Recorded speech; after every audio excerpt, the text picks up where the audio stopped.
안녕하세요. 사연을 부탁해입니다. 오늘의 사연을 소개하겠습니다. 어느 날 퇴근해서 들어오신 아버지가 상기된 표정으로 제게 말했어요. 정민아, 너 이리 좀 와서 앉아봐라. 왜? 무슨 일인데요? 너 이 사진 좀 봐라. 내가 딱 보니 너랑 아주 잘 어울릴 것 같아서 말이야. 라며 아버지가 제게 사진 한 장을 내밀었는데요. 아버지가 내민 사진을 보다가는 제가 놀란 채 물었어요.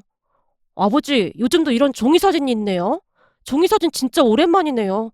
요즘 다들 휴대폰으로 찍고 다니지. 누가 이런 종이사진을 가지고 다녀요? 넌 어째 그렇게 답답하냐? 종이사진을 보라는 게 아니라 여기 이 아가씨 얼굴을 보라는 거잖아. 너한테 보여주려고 종이사진으로 출력까지 했다잖니. 저한테 보여주려고요? 왜요? 제가 뭐 잘난 게 있다고요? 내가 보기엔 이쪽이나 우리나 서로 윈윈인 것 같구나. 윈윈이라니요. 아버지, 좀 알아듣게 얘기 좀 해보세요.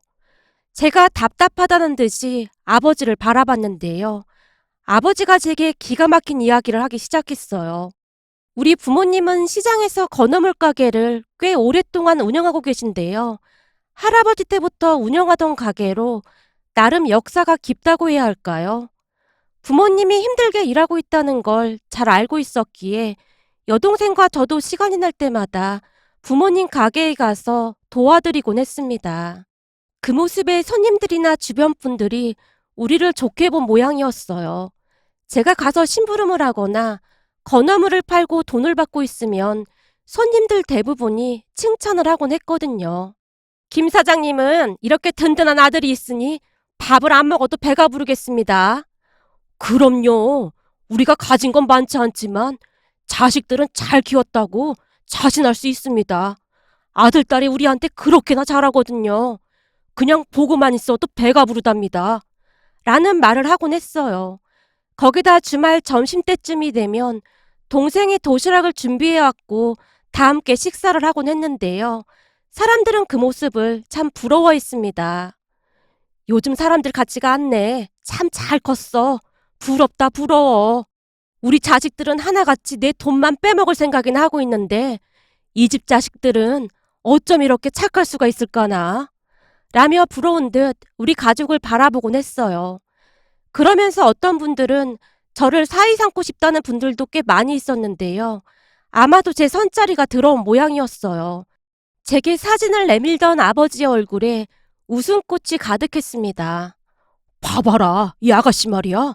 서울대를 나왔다고 하잖니? 네? 서울대요? 근데 그런 아가씨가 저랑 선을 본다고 했다고요? 네가 어디가 어때서 그런 말을 해? 잘 아시면서 그런 말을 하세요. 저는 학벌도 그냥 서울 변두리 대학 나왔고 직업도 대기업이 아닌 중견기업을 다니고 있는데 서울대 나온 아가씨가 뭐가 아쉬워서 저랑 선을 본다고 하겠어요? 아니라니까. 이 아가씨가 너랑 선 보고 싶다고 했다니까. 내가 들어보니 말이다. 이 아가씨가 공부도 잘하고 착해서 뭐 하나 따물할 데가 없다는데 딱 한 가지 아쉬운 게 있다면 아버지가 말을 채 잊지 못한 채 사진을 뚫어져라 바라보고 있었어요. 아쉬운 게 뭔데요? 아쉬울 것도 없어 보이는구만. 다 괜찮은데 얼굴이 좀 그래. 얼굴이 그렇다니요? 아버지 말에 제가 사진을 바라봤는데요. 사진 속의 아가씨는 그냥 평범한 얼굴로 딱히 이상할 게 없어 보였습니다. 제가 사진 속의 아가씨를 자세히 바라보고 있자 아버지가 조용히 다시 말을 이어갔어요. 저기 말이다. 이 아가씨 얼굴이 요즘 아가씨들처럼 막 예쁘고 그렇지가 않다는구나. 한마디로 요즘 남자들이 싫어하는 그런 얼굴이라나 뭐래나. 나도 얼핏 한번 보긴 했는데 좀 그런 것 같기도 하고.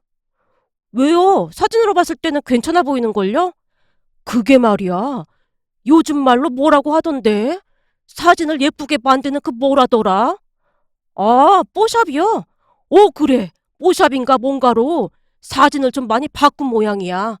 아무리 봐도 실물이랑 달라도 너무 달라. 그렇게 달라요? 뭐가 어떻길래요? 우선은 여기 목 부분에 점이 큰 게 있고 눈도 좀 더 작았던 것 같고 코가 좀 들창고 암튼 그랬던 것 같아. 네? 근데 사진은 이렇게 나왔다고요? 우와, 기술이 진짜 좋아지긴 했네. 제가 놀란 채 감탄하고 있었는데요. 아버지가 제 눈치를 보더니 제게 말했어요.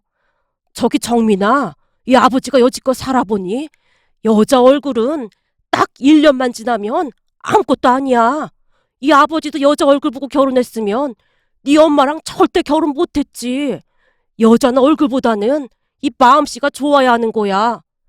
아버지가 진지한 표정으로 말을 이어가고 있었는데요. 그 순간 엄마가 우리 대화에 끼어들었습니다. 뭐야, 그럼 당신 말은 내가 매주 같다 그 말이야? 사실 그 사진 속의 아가씨보다 내 얼굴이 훨씬 낫지. 실물은 진짜 영 아니었어. 엄마가 씩씩거리며 아버지를 노려보고 있었습니다. 그 모습에 제가 두 분의 모습을 자세히 바라보고 있었는데요. 사실 우리 아버지는 연세가 드셨음에도 불구하고 얼굴이 참 잘생기신 편이랍니다. 하지만 그에 비해 엄마의 얼굴은 약간은, 아니죠, 많이 못생긴 편에 속한답니다. 혹시나 우리 엄마가 이 글을 볼까 싶어 손이 덜덜 떨리긴 하지만 객관적으로 봤을 때 아버지 얼굴과 엄마의 얼굴은 차이가 나도 너무 많이 났어요. 아버지는 얼굴만 잘생긴 게 아니라 엄마보다 한 10살은 젊어 보이기까지 했습니다. 그랬기에 시장 사람들이나 손님들이 우리 아버지 얼굴을 보러 오는 단골이 있을 정도였어요. 제가 알기로는 아주 오래전에 어느 돈 많은 가부가 우리 아버지에게 반해서 한동안 쫓아다니기도 했다는데요.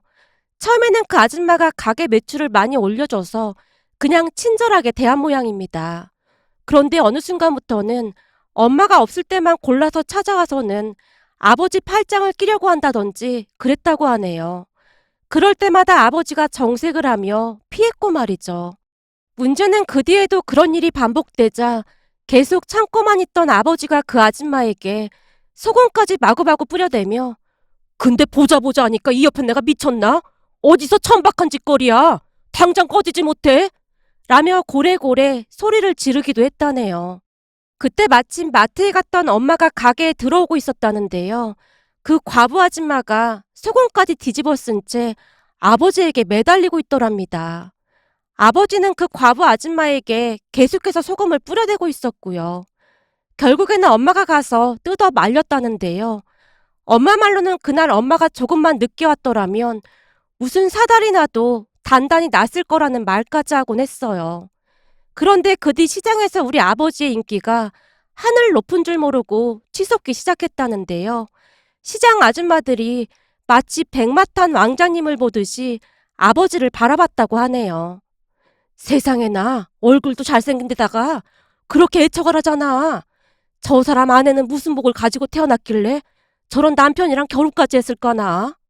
그러게 말이야. 저 남편에 비해 아내 얼굴이 좀 그렇긴 하지. 라는 말까지 했다고 하네요. 암튼 우리 아버지는 평생토록 오로지 엄마만을 보고 사셨답니다. 그랬기에 아버지는 사람을 보는 데 있어 얼굴은 그다지 중요하지 않다고 생각을 했어요. 다만 아버지가 딱 한 가지 중요하게 여기는 것이 있었는데요. 그건 바로 공부, 그러니까 학벌이었어요. 아버지는 짧은 가방끈이 평생의 한이 된다면서 학벌 좋은 사람들을 동경하곤 했거든요.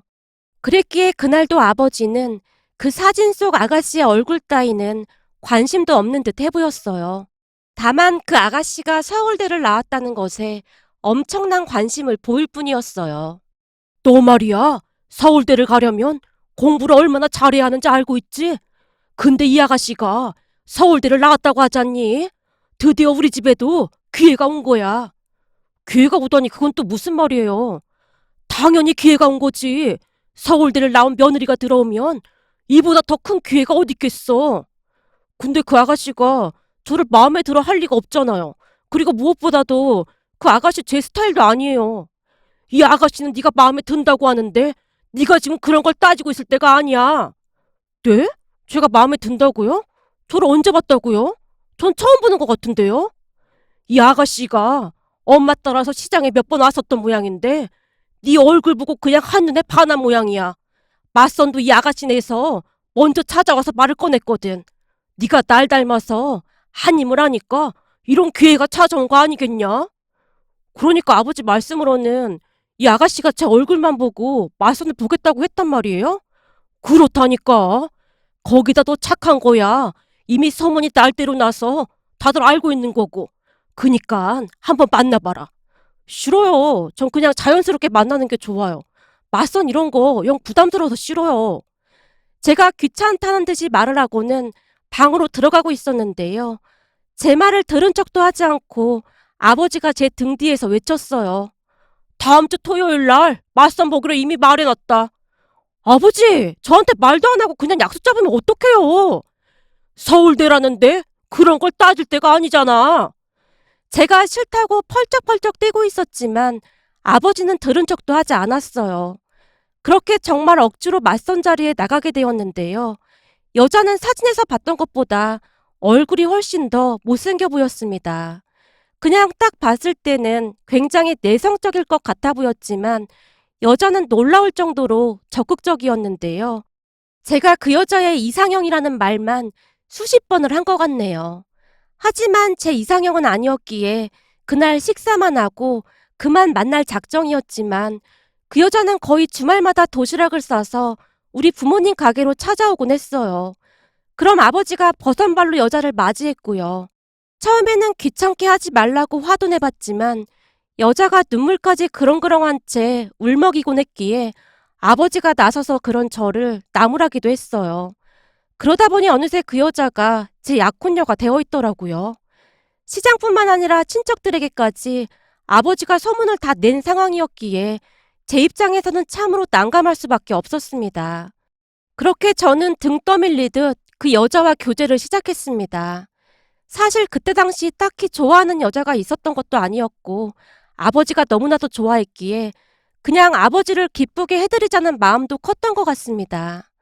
사귀게 된 뒤로 여친은 더욱 적극적이었는데요. 제게 옷이랑 이것저것 등을 사서 입히기도 했고 여친이 사온 옷을 입을 때마다 여친의 입가에 미소가 가득했어요.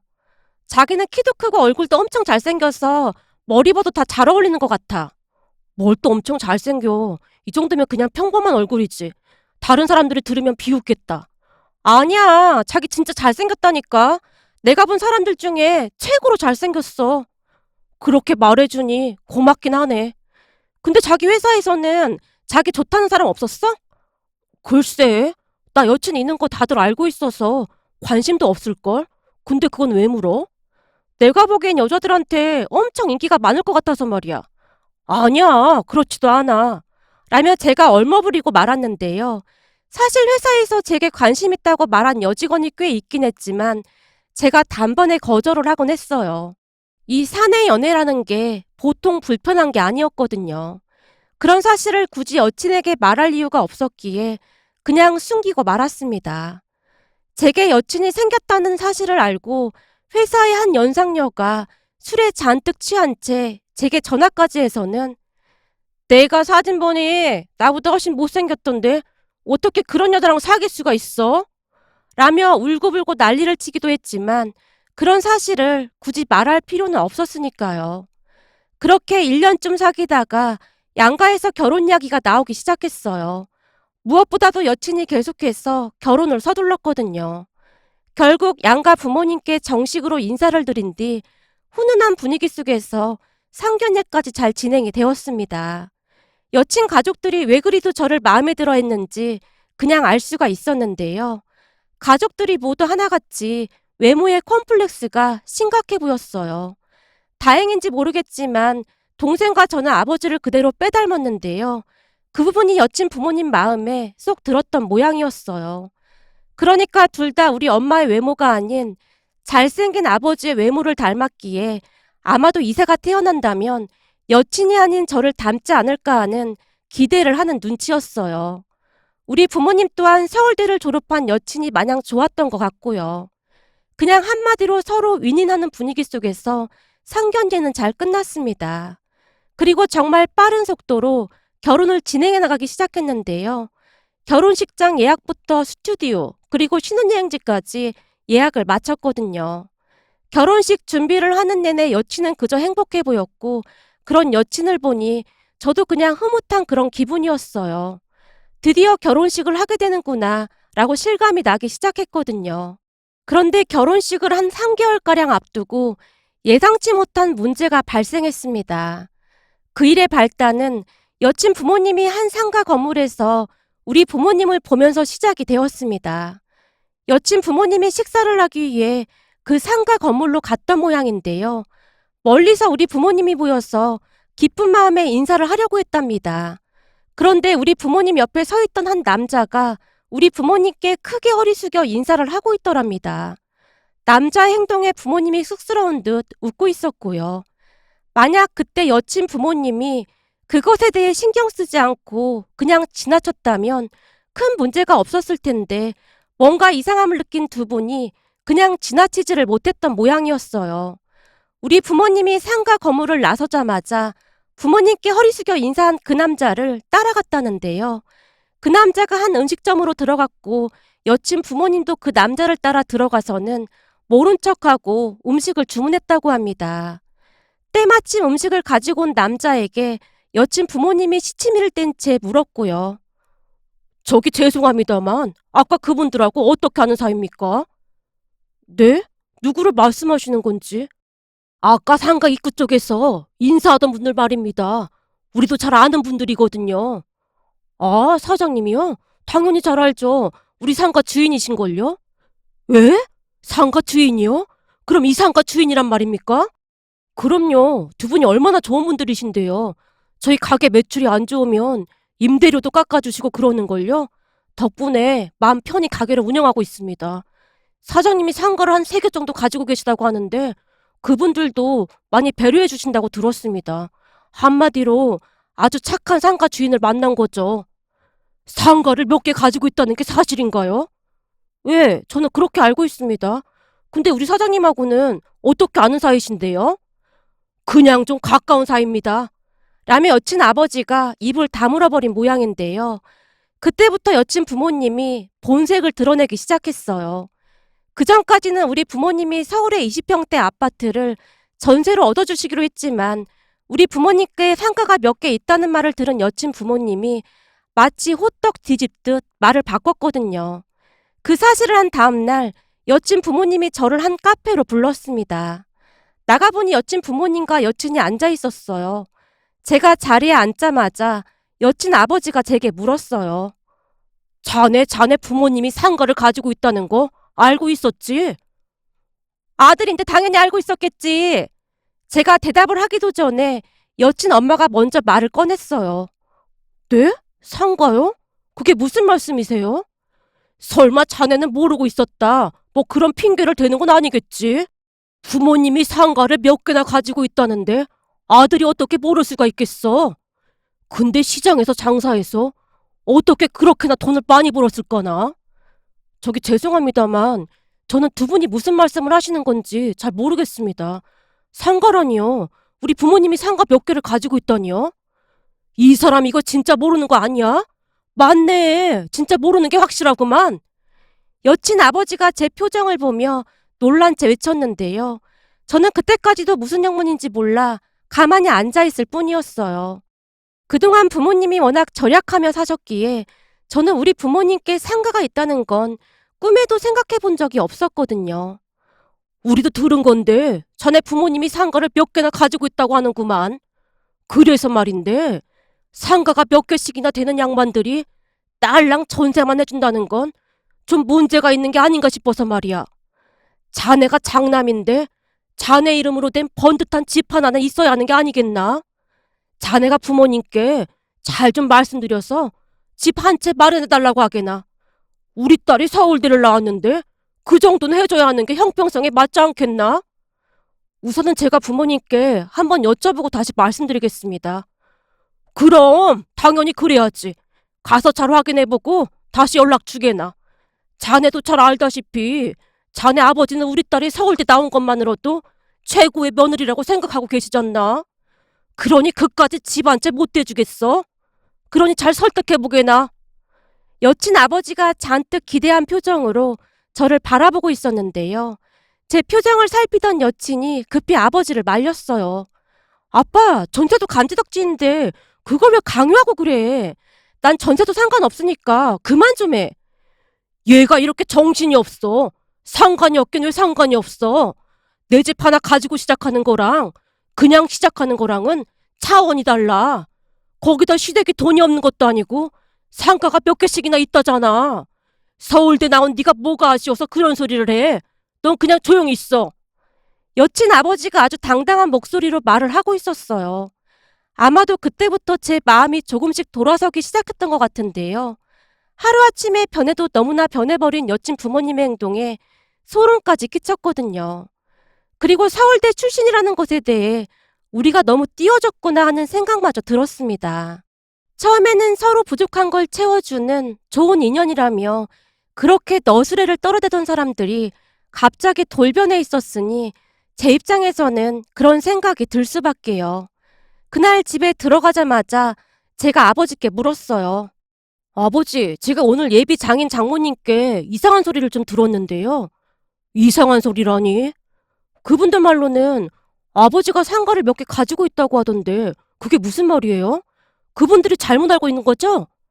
그 양반들이 그런 말을 했단 말이냐? 아니 그걸 어떻게 알았지? 그럼 그분들 말이 사실이란 말이에요? 사실은 상가가 몇 개 있는 건 맞는데 그동안은 그냥 없는 셈 치고 살고 있었다. 그니까 니들은 굳이 신경 쓸 필요 없다. 상가가 몇 개씩이나 있는데 왜 우리한테는 말도 안 한 거예요? 상가가 있다고 하면 혹시나 니들이 그 상가만 바라보고 인생 대충 살까봐 그냥 말 안 한 것뿐이야. 거기다 너도 알다시피 이 아버지 형제들이 돈 욕심이 좀 많냐. 우리한테 상가 몇 개씩 있다고 하면 보나마나 득달같이 쫓아와서는 깽판 치고 난리도 아니었을 거다. 그래서 그냥 숨겨왔던 거야. 근데 무슨 돈으로 상가를 몇 개씩 산 거예요? 시장에서 장사해서 돈을 그렇게나 많이 벌었어요? 그냥 허리띠 졸라매고 악착같이 돈 벌었지. 그런데 살다 보니 한 번씩 아파트며 상가며 부동산 가격이 크게 폭락할 때가 있더구나. 그럴 때마다 그냥 우리 노후 준비라고 생각하고 대출 좀 끼고 사놨었는데 가격이 이만큼 오르면서 그렇게 된 거지 뭐. 그냥 운이 좋았던 것뿐이야. 조금 전에도 말했지만 우린 그냥 나중에 노후라고 생각하고 사둔 것뿐이야. 적어도 자식인 니들한테 손은 안 벌리려고 말이다. 근데 그 양반들이 뭐라고 하던? 그게 상가가 몇 개씩이나 있는데 집도 한 채 안 사준다고 뭐라고 하더라고요. 그 말 듣는데 어찌나 빈정이 상하던지 기분이 좀 그렇더라고요. 그래? 하긴 뭐 딸이 서울대까지 나왔는데 그런 말을 할 수도 있지. 근데 제가 먼저 좋아한 것도 아니고 좀 그렇네요. 아니다. 우리가 잘못한 거지. 그럼 내가 전화해서 오해를 좀 풀어보마. 아버지가 여친 아버지에게 전화를 하는 듯 했는데요. 통화를 하는 내내 아버지의 표정이 어둡기만 했습니다. 무슨 일인가 싶어 제가 아버지께 물었어요. 왜요? 뭐라고 하는데요? 내가 그럼 20평대로 하나 사주겠다고 했거든. 그랬더니 기분이 너무 나쁘다는 듯이 한숨을 내쉬더구나. 라며 아버지가 통화 내용에 대해 말하기 시작했는데요. 아버지가 여친 아버지에게 20평대 아파트로 하나 장만해주겠다고 하자 콧방귀도 안 끼더랍니다. 상가가 몇 개씩 있으시면서 그깟 20평대로 되겠습니까? 이래봬도 우리 딸이 서울대 출신인데 그건 좀 아닌 것 같습니다. 예? 그럼 어느 정도로 원하시는지요? 적어도 30평대는 넘어야 하지 않겠습니까? 되도록이면 새 아파트면 더 좋을 것 같고요. 거기다 서울대 나온 우리 딸 친구는 서울대 나왔다고 결혼할 때 시댁에서 외제차도 하나 뽑아주면서 거진 그냥 몸만 가다시피 했다네요. 제 말은 그냥 참고만 하라 그 말입니다. 그럼 우리는 30평대 새 아파트에 외제차 사주는 걸로 알고 있겠습니다. 라는 말을 하고는 전화를 끊었다고 하네요. 그 말을 듣고 있는데 혈압이 올라서 말이 안 나오더라고요. 얼마 전까지 정말 괜찮다고 생각했던 사람들이 돈 앞에서 어쩌면 그리도 바뀌는 것인지 너무나 큰 충격이 아닐 수가 없었습니다. 큰 충격을 받은 제가 씩씩거리고 있자 아버지가 침착한 목소리로 말했어요. 그래, 우리 아들이 결혼한다는데 그까짓 거 못 해주겠냐? 이 아버지가 그냥 다 해줄 테니 걱정하지 말고 있어. 아니요, 저 이 결혼 못해요. 아니, 안 해요. 아버지, 잘 생각하셔야 해요. 지금 서울대 출신이 문제가 아니라 이 결혼했다가는 아버지 형제분들처럼 딱 그렇게 되게 안성맞춤이에요. 제가 볼 땐 앞으로 그 정도로 끝날 게 아닌 것 같아요. 그럼 넌 파혼이라도 하겠단 말이냐? 결혼식 올리기 전에 알게 돼서 오히려 잘 된 것 같네요. 그래도 너무 섣부른 행동이 아닐까 싶다만. 아버지, 전에 할아버지가 항상 말씀하셨잖아요. 아닌 것 같다는 생각이 들 때는 그냥 과감하게 끊어내야 하는 거라고요. 아무리 생각해봐도 이건 아닌 것 같아요. 사실 제가 좋아서 막 쫓아다닌 것도 아니고 그쪽에서 먼저 저 좋다고 한 거잖아요. 전 그다지 미련도 없어요. 그동안 착한 마음 하나 보고 만났는데 하는 행동 보고 정이 뚝 떨어졌어요. 그럼 혹시 모르니까 예비 며느리 생각은 어떤지 한번 물어봐라. 아버지의 말에 제가 여친에게 전화를 해서 여친 아버지가 요구한 조건에 대해 어떻게 생각하는지 물어봤는데요. 여친 부모님에게 설득을 당한 것인지 여친도 제게 있으면 좋긴 하지. 나도 부모님 생각이랑 같아. 라는 말을 하더라고요. 그 순간 이 결혼은 절대 하면 안 되겠구나라는 생각이 들었고 제가 여친에게 차가운 목소리로 말했어요. 내가 가만히 생각해봤는데 우리 결혼 없던 일로 하자. 니네 집하고 우리 집은 맞지가 않는 것 같다. 내가 이번 주 중으로 결혼식장부터 여행사까지 다 취소할 테니까 그런 줄 알고 있어. 뭐? 결혼을 없던 일로 하겠다고? 농담하는 거지? 농담인지 아닌지는 한번 지켜보면 되잖아. 라며 전화를 끊어버렸어요. 그 뒤 여친 아버지가 제게 전화를 해서 비웃기까지 했는데요. 네가 감히 우리 딸이랑 헤어진다고 했냐? 웃기는 소리 하고 있네. 네가 아무리 헤어진다고 해도 네 아버지가 절대 그렇게 못하게 할걸? 네 아버지가 감히 서울대 나온 우리 딸을 내친다고? 지나가던 개가 웃겠다. 여친 아버지가 큰 소리로 웃기까지 했습니다. 우리 아버지가 제 옆에 있었기에 여친 아버지의 목소리를 다 듣게 되었고 아버지가 딱 한마디만을 했어요.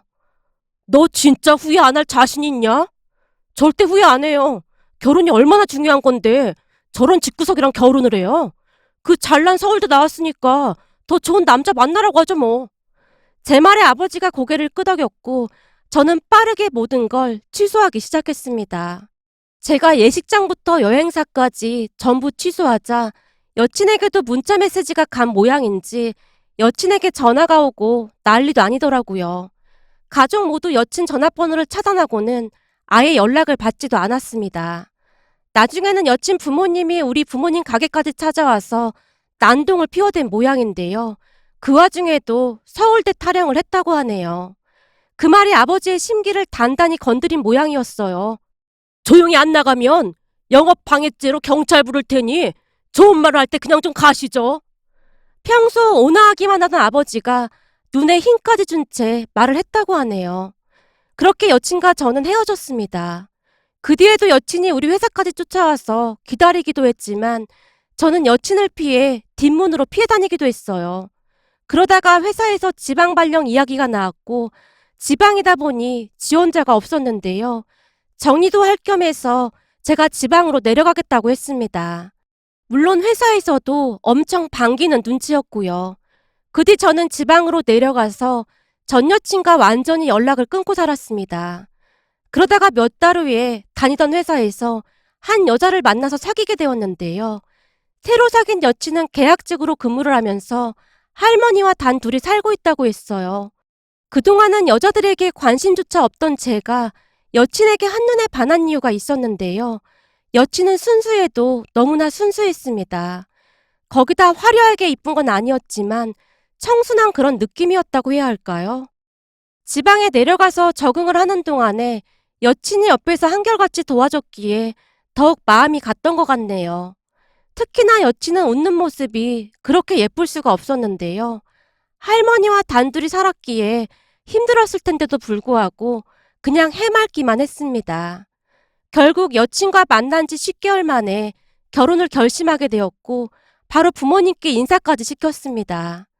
그동안 살면서 그토록 제 마음을 흔들어 놓은 사람이 없었기에 더욱더 그랬던 것 같습니다. 첫 만남에서 여친의 학벌을 듣던 아버지가 성에 차지 않는다는 표정이었는데요. 여친보다 제가 더 좋아하는 모습을 본 아버지도 결국에는 결혼을 허락했습니다. 그리곤 조건을 하나 제시했는데요. 집안 형편이 어려워서 대학을 포기했던 거라면 다시 공부해서 대학에 가라는 조건이었어요. 고등학교를 다닐 때 성적이 꽤 좋았던 여친이었기에 여친도 흔쾌히 허락을 했고요. 그렇게 결혼을 한 뒤 저는 다시 서울로 올라올 수 있었고 아내도 회사를 그만둔 뒤 입시학원을 다니면서 열심히 공부에 매진했습니다. 아내가 홀로 계신 할머님을 많이 걱정했기에 아버지가 신혼집 근처에 작은 아파트도 하나 마련해드렸어요. 워낙 가까이 살아서 자주 볼 수 있었으니 아내도 많이 좋아하는 모습이었습니다. 한 2년 정도를 밤낮 없이 공부만 하더니만 고려대에 당당하게 합격을 했거든요. 그 모습을 보고 저뿐만 아니라 가족 모두가 입이 딱 벌어질 정도였습니다. 그 실력으로 대학 진학을 포기했었다니 그때 당시 아내의 상황이 짐작이 되고도 남았어요. 문득 그런 아내를 보며 부모님만 잘 도와줬다면 더 큰 사람이 될 수도 있었을 텐데 라는 생각이 들어서 가슴 한켠이 아려오기도 했답니다. 물론 공부를 하는 내내 아버지가 과외도 붙여주고 학원도 보내주고 엄청난 뒷바라지를 해준 건 말할 것도 없었고요. 아내가 대학에 합격하자마자 아버지가 아내에게 자동차까지 선물하고 무슨 축제 분위기였답니다. 지금 생각해보면 그때 서울대 나온 전 여친과 결혼을 하지 않았던 것이 제 인생에 있어 신의 한 수가 아니었나 싶을 정도였어요. 아내는 정말 심성이 고운 사람으로 우리 가족들과도 참 잘 지내거든요. 시간이 나면 틈틈이 도시락을 싸서 부모님 가게로 찾아가곤 했는데요. 부모님과 함께 도시락을 먹고 있는 아내의 모습을 보고 있노라면 마음이 참 따뜻해진답니다. 아내에게 있어 우리 부모님은 커다란 존재일 수밖에 없었거든요. 그러던 어느 날 아버지가 전 여친은 여전히 결혼도 하지 못한 채 남자만 고르고 있다고 했어요. 그 말에 참 씁쓸하기만 하더라고요. 얼마 전에는 전 여친이 SNS로 제게 연락을 해왔는데요. 제게 보고 싶다는 말까지 하더라고요. 제가 결혼한 걸 알고 있었음에도 그런 연락을 해왔다는 것에 어이가 없기도 했고 정신이 반쯤 나간 게 아닌가 싶을 정도였습니다. 문득 그때 당시 전 여친 가족들이 본심을 드러내줘서 감사하다는 말을 하고 싶어서 이렇게 글 보내봅니다. 오늘의 사연은 여기까지였습니다. 즐겁게 보셨다면 구독, 좋아요 부탁드립니다. 고맙습니다.